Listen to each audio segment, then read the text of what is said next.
Nipple Sharma case में high court ने ये कहा कि निपुल शर्मा दोषी है और उन्होंने गलत बयानबाजी की और ये सारी चीज़ें, तो वहाँ पे जो वकील है निपुल शर्मा के, वो हाई कोर्ट के जज पे ही भड़क उठे। महेंद्र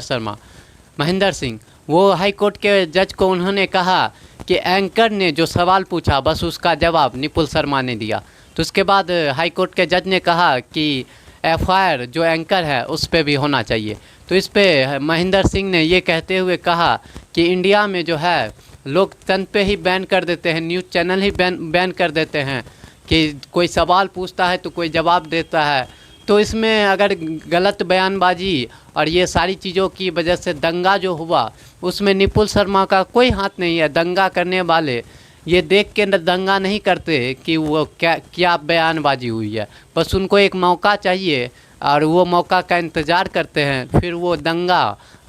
या फिर वो गलत हरकतें जो कर सकते हैं वो किए।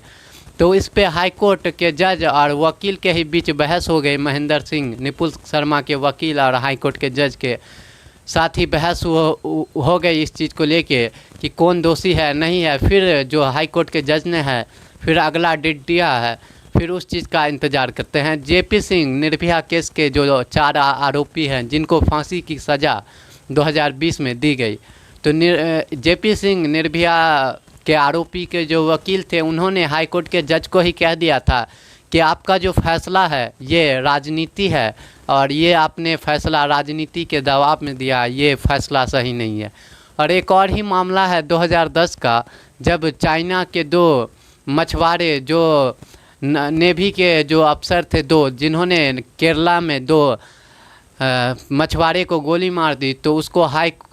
लोअर कोर्ट ने उम्र कैद की सज़ा दी, फिर हाई कोर्ट ने भी उम्र कैद की सज़ा दी। और उसके बाद चाइना ने बहुत कोशिश की, इंडिया की सरकार पे दबाव डाला कि हमारे जो नेवी के अफसर हैं उनको वापस लाया जाए और उनको चाइना भेजा जाए, आज़ाद किया जाए। लेकिन हमारे यहाँ की सरकार का कहना था कि हमारे यहाँ न्यायपालिका या फिर अदालत, जज, ये सब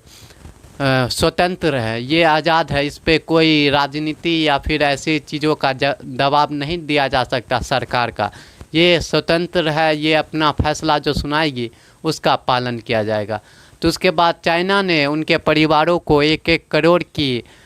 जो